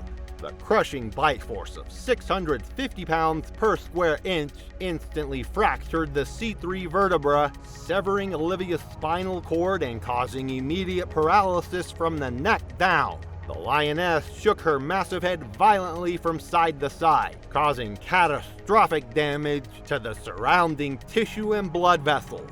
The violent shaking motion tore through Olivia's carotid arteries and jugular veins, causing massive hemorrhaging that quickly pooled beneath her motionless body. Her cardiovascular system began failing rapidly as blood pressure dropped to critical levels. Within 4 minutes, cardiac arrest occurred due to the combination of spinal cord trauma, massive blood loss, and shock. The lioness maintained her grip for several more minutes before releasing her hold. After confirming that Olivia posed no further danger to her cubs, the lioness began feeding on the soft tissue areas, starting with the abdominal region. Her friends, who had fled to their vehicle in terror, waited 45 minutes before the lioness and her cubs moved away from the scene, allowing them to approach and discover Olivia's partially consumed remains. Kenyan wildlife authorities conducted a thorough investigation that concluded Olivia had violated fundamental safari safety protocols by approaching dangerous wildlife on foot. Her death prompted renewed emphasis on tourist education programs throughout Kenya's national parks. Olivia Harrington's story revealed how maternal instincts transform Africa's queens into merciless killers when cubs are threatened. For Stephanie Rowland, it wasn't a protective mother, but Tanzania's most feared hunters stalking through darkness. It was October 14, 2018, when the African sun began its descent toward the horizon over the vast plains of Serengeti National Park in Tanzania. The golden grasslands stretched endlessly in all directions, dotted with scattered acacia trees and rocky hope jays that served as vantage points for the park's apex predators. As twilight approached, the sounds of the African wilderness grew more intense, signaling the beginning of the nocturnal hunting period. This legendary landscape would become the final destination for Stephanie Rowland, a 35-year-old elementary school teacher from Austin, Texas. Stephanie had traveled to Tanzania with her husband Mark and their 2 children, ages 8 and 10, on what was meant to be an educational safari adventure. Known for her protective maternal instincts and hands-on teaching approach, she had spent months planning this trip to give her children a real-world education about African wildlife. The family had booked a guided camping safari that allowed them to experience the wilderness more intimately. Their experienced guide had repeatedly emphasized the critical importance of staying near their vehicle at all times, especially during dawn and dusk when lions are most active. African lions are the ultimate nocturnal predators, with adult females weighing up to 300 pounds and possessing extraordinary night vision that is 6 times more sensitive than human eyesight. These apex predators hunt primarily during twilight and nighttime hours, using coordinated pack tactics perfected over thousands of years. Their powerful jaws generate a crushing bite force of 650 pounds per square inch, while their retractable claws can extend up to 1.5 inches in length. Lions are capable of moving completely silently through tall grass, making them virtually undetectable until the moment they strike, at 7:45 p.m. As darkness settled over the Serengeti, Stephanie made her fatal mistake.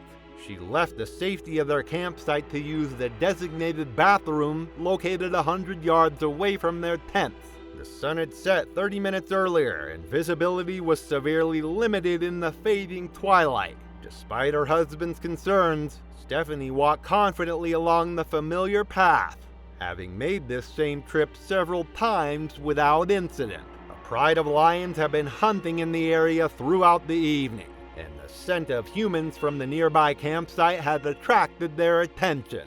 2 lionesses had positioned themselves strategically along the path, using the tall grass and scattered bushes as perfect camouflage. Their golden coats blended seamlessly with the dried savanna grass, making them virtually invisible in the dim light. Stephanie was 50 yards from the bathroom facilities when she heard rustling in the grass to her left. She stopped and peered into the darkness, unable to see the 300-pound lioness crouched just 15 yards away. The predator had been tracking her scent and movement for several minutes, waiting for the perfect moment to strike. As Stephanie turned to continue walking, the lioness detected the movement and prepared to attack. The second lioness had circled around behind Stephanie, positioning herself for a coordinated assault. When Stephanie resumed walking, both cats moved simultaneously. The first lioness charged from the left side, covering the 15-yard distance in less than 2 seconds at full speed. Her powerful muscles propelled her through the air in a devastating leap that struck Stephanie in the torso with tremendous force. The impact knocked Stephanie sideways to the ground, and the lioness's razor-sharp claws immediately raked across her shoulder and neck area. The 4-inch claws penetrated deep into her flesh, severing major blood vessels and causing massive hemorrhaging. Before Stephanie could react, the second lioness arrived and seized her legs, preventing any possibility of escape. The first lioness repositioned her attack, clamping her powerful jaws down on Stephanie's throat with crushing force. Her 4-inch canine teeth punctured through skin and muscle, penetrating the carotid artery and jugular veins simultaneously. The bite force of 650 pounds per square inch completely crushed her windpipe, cutting off her air supply instantly. Both lionesses used their combined weight of 600 pounds to pin Stephanie's body completely to the ground. The first lioness maintained their grip on the throat while shaking her massive head from side to side, causing maximum damage to the vital structures in her neck. The violent shaking motion tore through muscle tissue, blood vessels, and nerve pathways, causing catastrophic trauma. Stephanie's cardiovascular system began failing rapidly as blood pressure dropped to critical levels due to the severed arteries. The combination of massive blood loss, crushed windpipe, and traumatic shock caused her to lose consciousness within 90 seconds. Cardiac arrest occurred shortly afterward as her body succumbed to the multiple traumatic injuries. The lioness immediately began feeding, starting with the soft abdominal area. They dragged portions of her body over 200 yards from the original attack site, scattering the remains across a wide area as they consumed their prey throughout the night. When Stephanie failed to return to camp, her family raised the alarm, and searchers were dispatched immediately. Tanzanian wildlife authorities conducted a comprehensive investigation that concluded she had violated fundamental safety protocols by traveling alone after dark during peak predator activity hours. Her death prompted stricter enforcement of campsite safety rules throughout Serengeti National Park. Stephanie Rowland's tragedy showed how quickly Tanzania's darkness can turn deadly when safety protocols are ignored. For Angela Corbett, it wasn't the savannah's night hunters, but the ocean's apex predator lurking beneath South African waters. It was April 3, 2019, when the early morning sun cast shimmering reflections across the pristine waters surrounding Gansbaai, South Africa, a coastal town renowned as the great white shark capital of the world. The Atlantic Ocean stretched endlessly toward the horizon, its deep blue surface concealing one of nature's most formidable predators in the depths below. This legendary marine wilderness would become the final destination for Angela Corbett, a 29-year-old travel blogger and social media influencer from Los Angeles, California. Angela had arrived in South Africa as part of her solo African wildlife documentation project, traveling alone to maintain complete creative control over her content. Known among her 50,000 Instagram followers for taking extreme risks to capture unique footage, she had built her brand on increasingly dangerous adventures that pushed safety boundaries.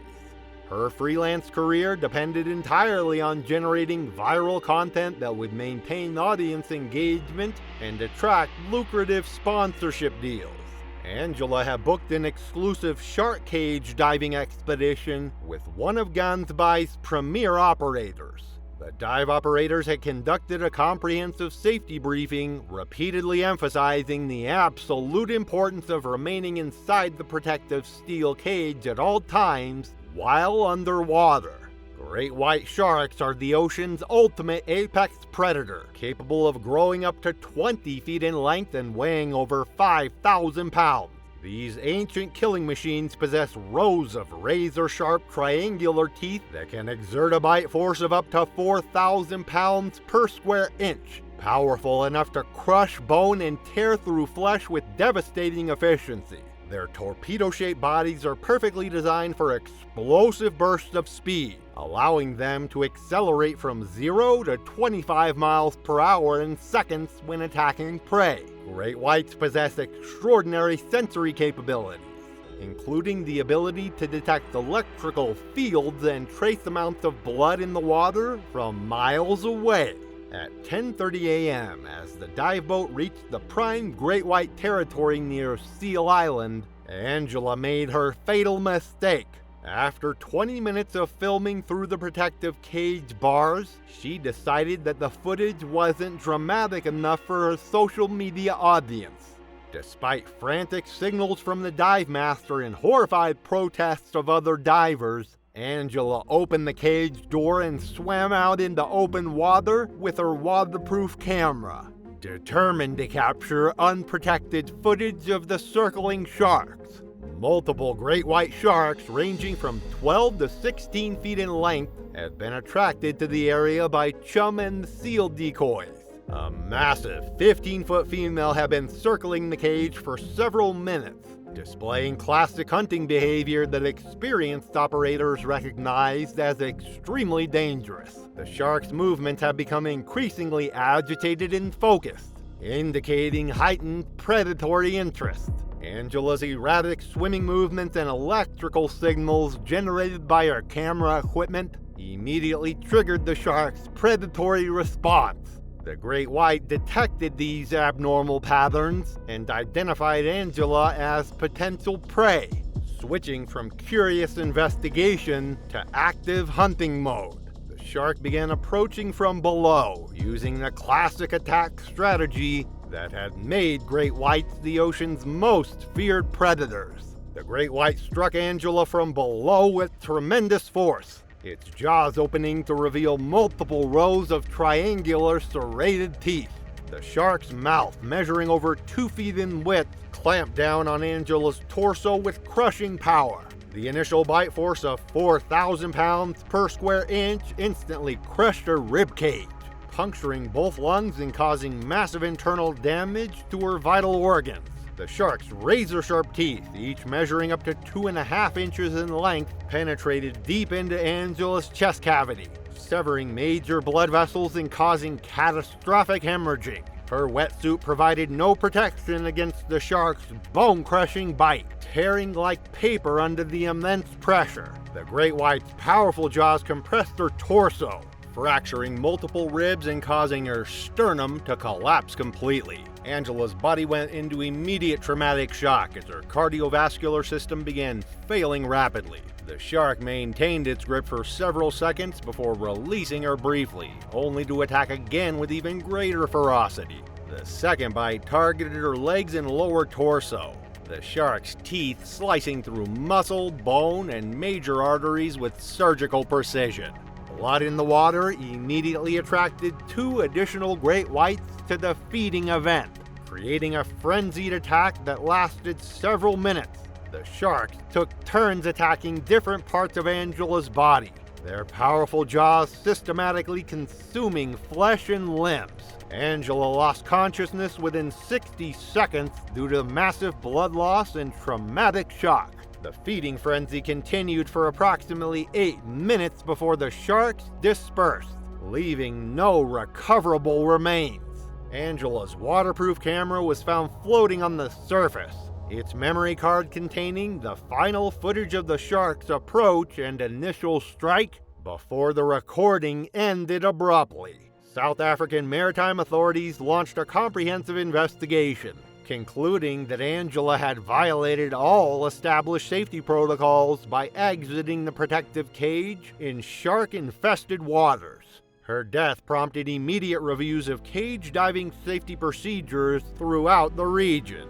Angela Corbett's tragedy demonstrated how the ocean's apex predator shows no mercy to those who venture beyond safety barriers. Her story marked the final chapter in a series of fatal wildlife encounters that shocked the safari community, each serving as a stark reminder of nature's unforgiving power when humans underestimate the deadly capabilities of the world's most dangerous predators.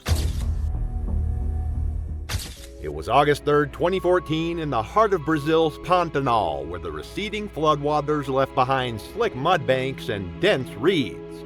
The air was heavy and still, the kind of silence that often comes before something breaks it. Out there in the thick brush, something was indeed watching and waiting. Doug Mallory was a 32-year-old former user experience designer from Boise, Idaho, who had abandoned computer monitors for something more primal. After years trapped behind a desk, he had walked away from his comfortable tech job to pursue his obsession, photographing jaguars in their natural habitat. This wasn't a National Geographic assignment or a well-funded conservation project. Doug financed his expeditions himself, using modest savings and credit cards to chase the perfect shot that would prove predators needed no embellishment, only honest documentation. By his third week in Brazil, Doug had established a routine with his guide Rafael, a weathered local who knew the Pantanal's dangers intimately. They would set out at dawn, moving quietly through the maze of waterways and forest islands, searching for the telltale signs of jaguar presence, tracks, scat, territorial markings. Doug often pushed the boundaries, straying from Raphael's side to get closer shots, tighter angles, more intimate portraits of the wilderness. Raphael repeatedly warned him about the particular female jaguar known to be hunting in the area with a dependent cub, a combination that made her exponentially more dangerous. The ranger station had posted clear warnings about this specific animal, aggressive female with dependent cub in the Corinthoro Bend area. Avoid travel on foot. Female jaguars with cubs represent one of nature's most formidable defensive forces. Maternal instincts override their natural caution around humans, transforming them into relentless protectors, willing to attack anything perceived as a threat to their offspring. Additionally, jaguars have the strongest bite of any big cat, over 1,500 psi, able to crush skulls or turtle shells in one bite. Built for ambush, they move silently through water and brush, striking with sudden lethal force. Doug had read the advisory, but brushed it off as overcautious bureaucracy. That morning, they found fresh paw prints in the mud, water still pooling in the tracks. Raphael signaled caution, but Doug, frustrated by weeks of near misses, moved in front of his guide. He didn't know the jaguar had doubled back hours ago and was already circling downwind. He wanted a ground-level photo framed by golden reeds, sun-dappled water behind. He crouched by the shore, camera up, then disaster struck. The jaguar exploded from cover. Raphael saw the blur hit Doug's back like a hammer. The cat drove him face first into the mud with a soundless pounce, its jaws clamping the base of his skull. There was a sickening crack, then a brief frantic thrashing, boots kicking, arms flailing as the jaguar dragged him backward by the head, spine bent unnaturally. In an instant, Doug was gone. One boot lay half submerged and the reeds were painted in long red smears.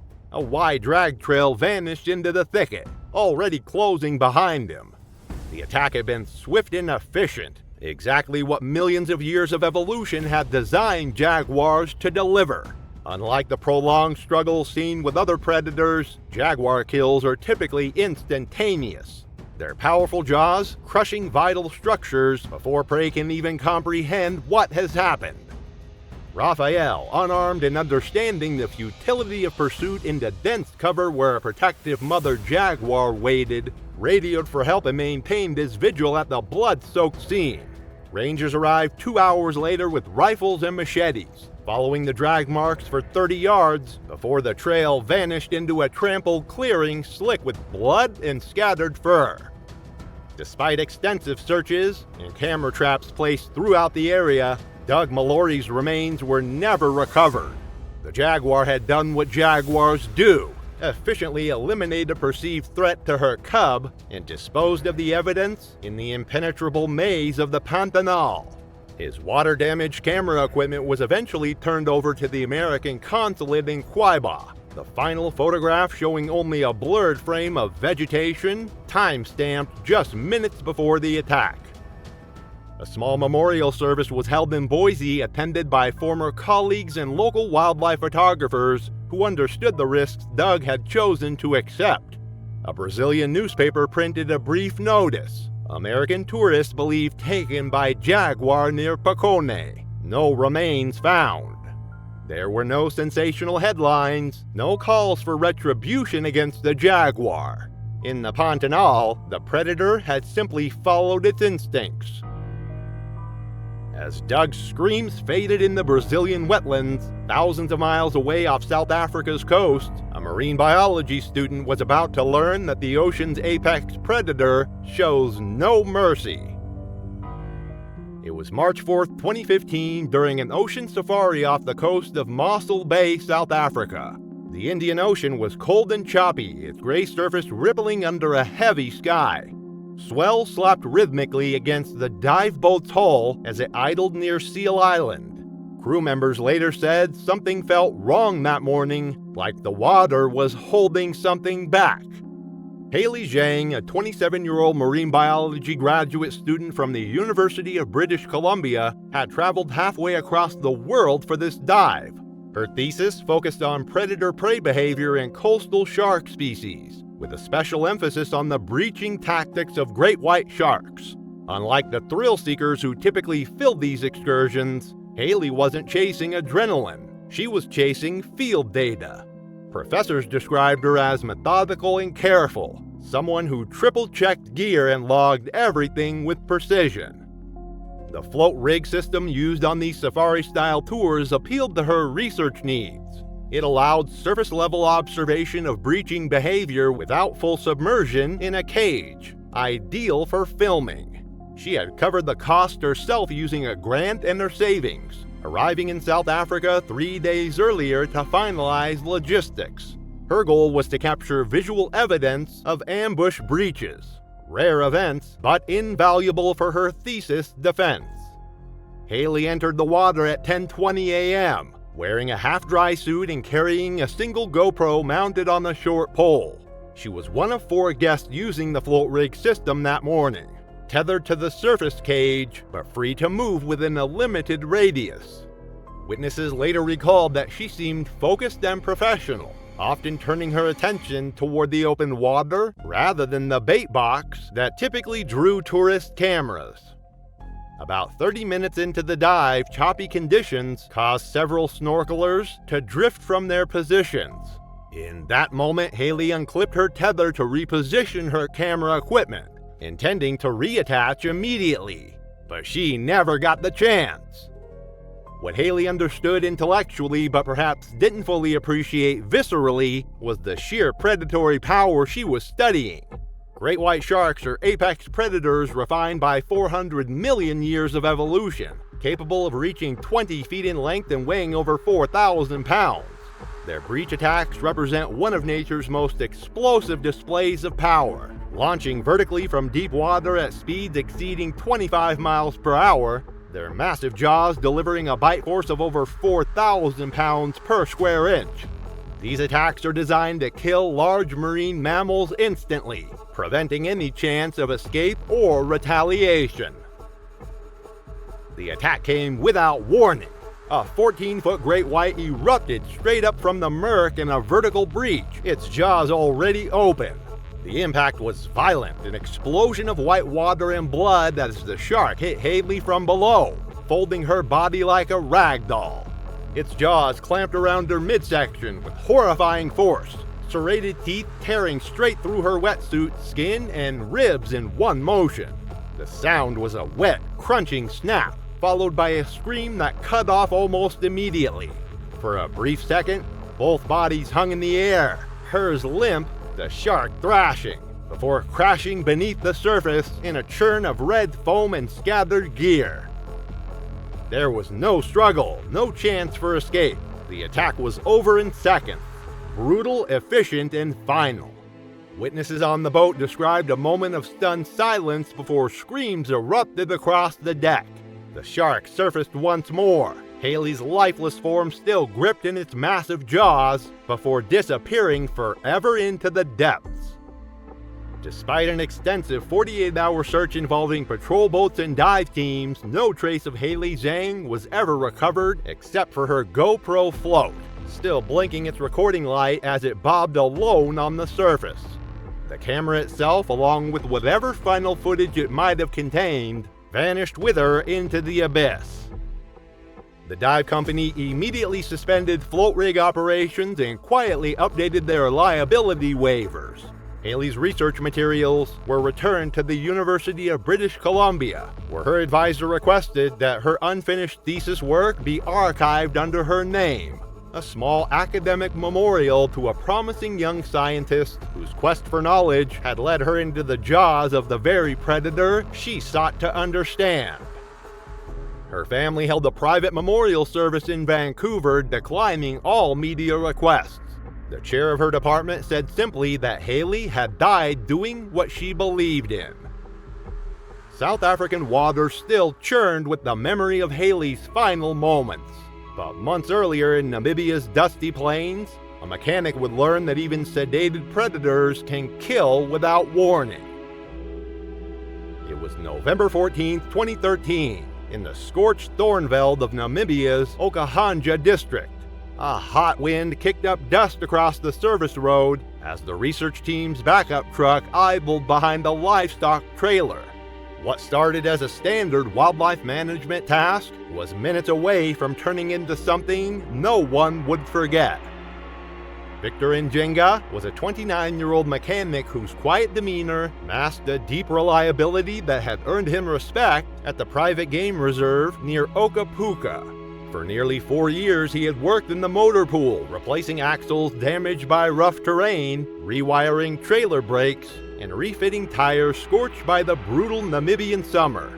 3 weeks before the incident, management had promoted him to vehicle escort trainee, a position that offered more field time and better pay. Though it came with new responsibilities, he was still learning to navigate. Victor wasn't reckless or inexperienced. He was methodical, learning through observation and careful attention to protocol. His primary duty was maintaining the secondary vehicle that followed research convoys, a dust-caked Land Cruiser equipped with mounted toolboxes and water barrels essential for extended field operations. He had never handled tranquilizer equipment or dart rifles, nor was he expected to. On collaring days like this one, his role was simple: stay back, observe, and assist with equipment loading when needed. That morning, the research team was relocating a subadult male lion for collar fitting and release.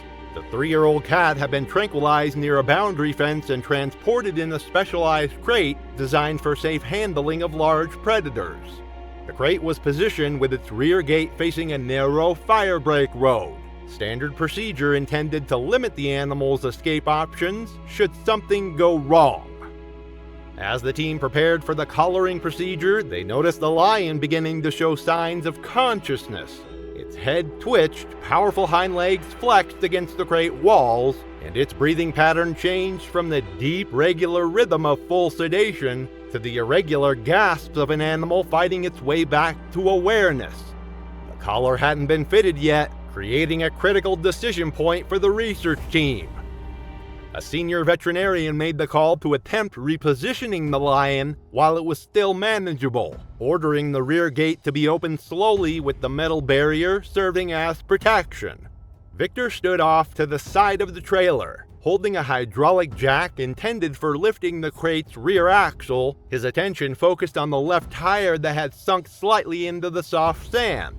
They had no idea about the sequence that was about to unfold.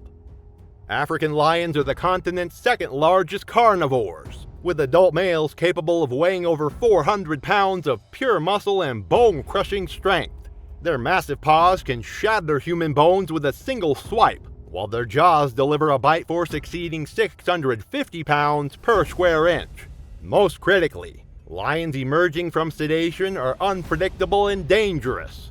The drugs used in field operations can wear off at different rates depending on the animal's metabolism, stress levels, and age, creating windows of partial consciousness where the animal retains its lethal capabilities while lacking normal behavioral inhibitions. What happened next occurred with the terrifying speed that characterizes all big cat attacks. The moment the gate cracked open, the lion exploded outward with shocking violence. This wasn't the sluggish emergence of a heavily sedated animal. This was 400 pounds of apex predator launching itself into action with deadly precision. The cat stumbled once on stiff legs, then regained its coordination in a blur of golden muscle and extended claws. The research team scattered in panic. 2 members dove behind the main vehicle, another threw himself back into the crate. But Victor hesitated, perhaps interpreting the initial stumble as a sign the lion was still heavily impaired. That moment of hesitation cost him his life. The lion covered the 20-foot distance in 3 powerful bounds, striking Victor mid-turn as he finally began to run. The impact knocked him flat onto the sand, the cat's massive weight driving him into the ground with bone-crushing force. Witnesses later described the attack as eerily silent. No roaring, no extended struggle, just the sickening sound of claws tearing through fabric and flesh as the lion established its grip. The predator's killing technique was textbook efficient. Lions typically kill large prey by clamping their powerful jaws around the throat, cutting off air supply while their weight and claws prevent escape. Victor suffered catastrophic injuries to his neck and shoulder as the lion's 4-inch canine teeth punctured vital structures, his cervical vertebrae dislocating under the tremendous pressure. 2 armed staff members fired warning shots into the air, but the lion, operating on pure predatory instinct, ignored the noise. Only a direct shot to the flank finally caused the cat to release its grip and stagger away from Victor's motionless form. By then, it was far too late. Victor's neck had been shredded, his jawbone exposed, and blood was rapidly soaking into the red Namibian earth beneath him. When Ministry of Environment officials arrived that afternoon following the staff's call an hour ago, the scene had been cordoned off and sanitized. The lion's carcass was removed for necropsy to determine sedation levels and whether any adverse reaction had contributed to the tragedy. Victor's body was placed in a black plastic bag and transported back to Windhoek, where forensics would officially list the cause of death as cervical dislocation and catastrophic blood loss from throat trauma. Victor Njenga's funeral was held 3 days later in Katatura Township, a small private affair attended only by family, a few co-workers, and neighbors who had known him since childhood. The manager sent a sealed letter and 2-month severance pay to the family, while a brief segment aired on local Oshawambo language radio. No English language press covered the incident.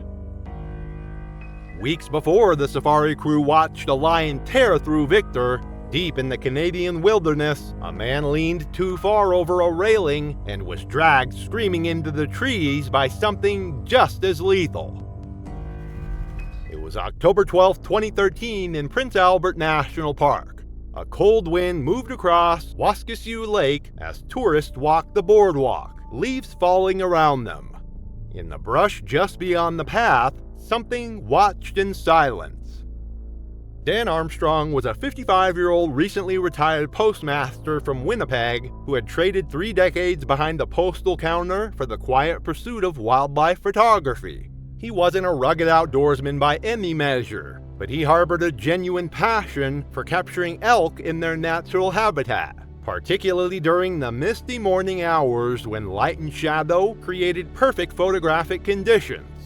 He and his wife Janine had booked a modest wilderness safari package through a regional travel company, complete with cabin accommodations, park passes, and loosely guided hiking schedules. It was meant to be their final autumn adventure before winter's harsh grip settled over the Canadian wilderness. Dan was carrying quality binoculars, a modest DSLR camera, and printed copies of the park's recommended trail maps. That morning, after breakfast in town, they had planned to walk the South Bay Boardwalk loop before lunch, hoping to photograph elk herds that typically move near the lake shore during colder months. Several locals had mentioned increased bear activity in recent weeks, but Dan assumed black bears would be preparing for hibernation, sluggish, reclusive, and unlikely to pose any real threat. But Dan didn't fully understand the desperate state of predators during poor foraging seasons. Black bears, while generally smaller and more timid than their grizzly cousins, can become extremely dangerous when unable to accumulate sufficient fat reserves before winter hibernation. Males who fail to reach adequate body weight may abandon their natural caution around humans, becoming aggressive scavengers willing to take extraordinary risks for food. These bears often exhibit erratic behavior, breaking into campsites, raiding garbage containers, and approaching humans with a boldness that contradicts their species' typical wariness. Earlier that week, rangers warned of a lone male black bear acting aggressively near the South Bay Boardwalk, destroying trash bins and refusing to back off when challenged. Signs were posted and staff were told to alert hikers, but no rangers were on site that morning, and the warnings weren't mentioned in tour briefings. The trail passed through marshland and into dense forest, wooden rails marking its edge. The woods were quiet, footsteps muffled by damp leaves. Light filtered through the canopy in shifting patches, enough to hide something large. Janine trailed a few steps behind her husband, pointing out squirrel nests and old claw marks on the birch trees, signs that should have stopped them from continuing. About halfway through the loop, they heard rustling in the underbrush, the sharp crack of dry branches breaking in a thicket just beyond the guardrail. Dan slowed his pace and motioned for Janine to stop, leaning against the wooden barrier as he raised his camera. Assuming the movement indicated elk, he stepped closer to the rail and adjusted his zoom lens. Janine later recalled him whispering that there's something there as he focused his camera on the dense vegetation. Then, in an instant, a blur of black fur and muscle exploded from the undergrowth with terrifying speed. The bear charged directly at the guardrail, hitting it chest first with such force that the wooden barrier splintered and collapsed, sending Dan tumbling backward onto the forest floor. According to Janine, he landed hard on his shoulder, rolled once, and attempted to crawl away, but the bear was already upon him. Black bears usually weigh 200 to 400 pounds, but their stocky build gives them powerful striking force. This bear, desperate and hungry, showed no hesitation. It wasn't acting defensively. It bit into Dan's upper back and shoulder, then pinned him with both massive forepaws. Its claws, designed for climbing trees, easily capable of tearing through human flesh and bone. Janine screamed as the bear reared up and crashed down on her husband, ribs cracking on impact. It bit into the base of his neck, aiming for spine and arteries. Hikers shouted and threw rocks, one charged with a branch, but the bear didn't flinch. The attack was both brutal and efficient. After establishing its killing grip, the bear dragged Dan's body several feet into the underbrush before disappearing completely into the dense forest, hauling its victim by the midsection with the casual strength of an apex predator claiming its prize. Janine, pulled to safety by another hiker, was in severe shock while another called for help. Rangers arrived 25 minutes later. Despite extensive searches involving tracking dogs and aerial support, the bear was never located, having either retreated deeper into the wilderness or gone to ground in a den site to hibernate. Dan Armstrong's remains were recovered in fragments 4 days later by a ranger patrol near a suspected den site several miles from the attack location. Forensic teams confirmed the identity through dental records, and the family requested no autopsy be performed. A closed casket service was held in Winnipeg the following week, attended by relatives and a handful of retired postal workers who remembered Dan's quiet dedication and gentle nature. Park officials quietly reviewed trail safety procedures and reinforced several guardrails. The bear, presumed to be the same rogue male that had been exhibiting aggressive behavior, was never captured or killed. No additional attacks occurred in the area that season, and the boardwalk remains open to this day.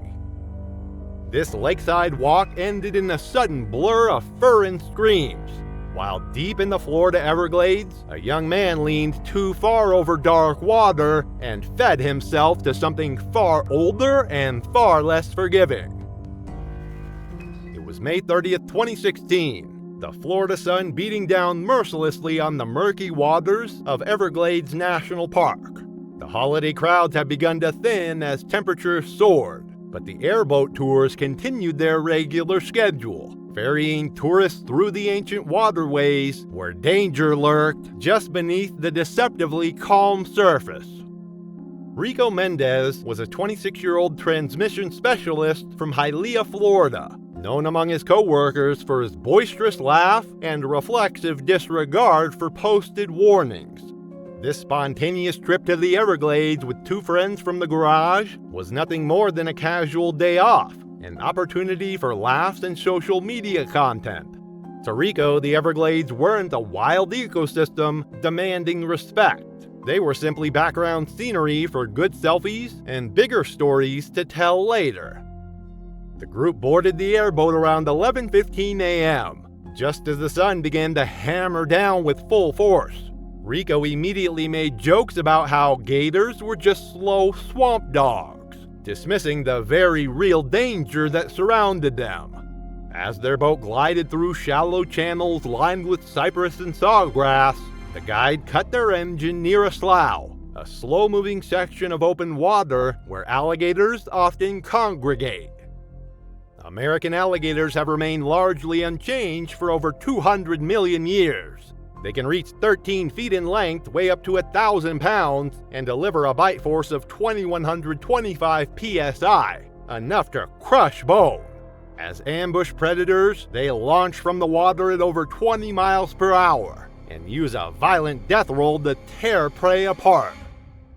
The guide gave his usual warning: don't feed the wildlife or lean over the rails.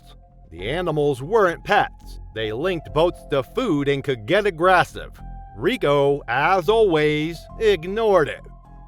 Despite the explicit instructions, Rico began tossing strips of beef jerky into the water while his friends laughed and recorded video. A dark shape appeared, hovering just feet from the boat's edge. A massive alligator, roughly 12 feet long, rose slowly from the depths, its prehistoric eyes fixed on the source of food. The guide shouted frantically for Rico to stop, but Rico was already squatting near the edge with his phone, grinning as he gestured for someone to take his picture. Then disaster struck with terrifying swiftness. Rico's foot slipped on the damp aluminum deck, still slick from spray. He pitched forward, arms first, then chest, into the murky water with a loud splash. The alligator reacted with the lightning-fast reflexes of a predator that had perfected its hunting technique over millions of years. The massive reptile lunged with jaws wide, clamping around Rico's torso with a brutal snap that fractured ribs instantly. Blood erupted into the water as Rico's friends desperately lunged for his legs, managing to grab his jeans briefly before the gator initiated its signature death roll. The violent spinning motion broke their grip immediately, and Rico disappeared beneath the surface in a churning vortex of blood and foam. Screams erupted across the airboat as the guide radioed for emergency response. More blood surfaced briefly, then the water returned to its deceptive calm, as if nothing had happened. Park rangers arrived within the hour, accompanied by officers from Florida Fish and Wildlife. Search divers equipped with protective gear and rifles combed the area with extreme caution. 3 hours later, they located Rico's remains near a submerged log. His body had been catastrophically damaged, missing the right arm and most of the left leg. Drag marks in the silt suggested the alligator had partially cached him for later consumption, a natural behavior that demonstrates these predators' methodical approach to feeding. The responsible alligator, a large male, was captured that evening and euthanized the following morning. Officials classified the incident as a food-conditioned fatality, a tragic but predictable result of human interference with natural predator behavior. Rico's funeral took place 5 days later at St. Monica Parish in Hialeah. The service was brief and sparsely attended. The airboat company faced no charges, but implemented new safety protocols and upgraded warning signage. A brief segment aired on local evening news under Holiday Tragedy, featuring stock alligator footage and images of the airboat dock. By the weekend, the story had been forgotten, replaced by other news. Thanks for watching. Want to watch more? Click on your screen now.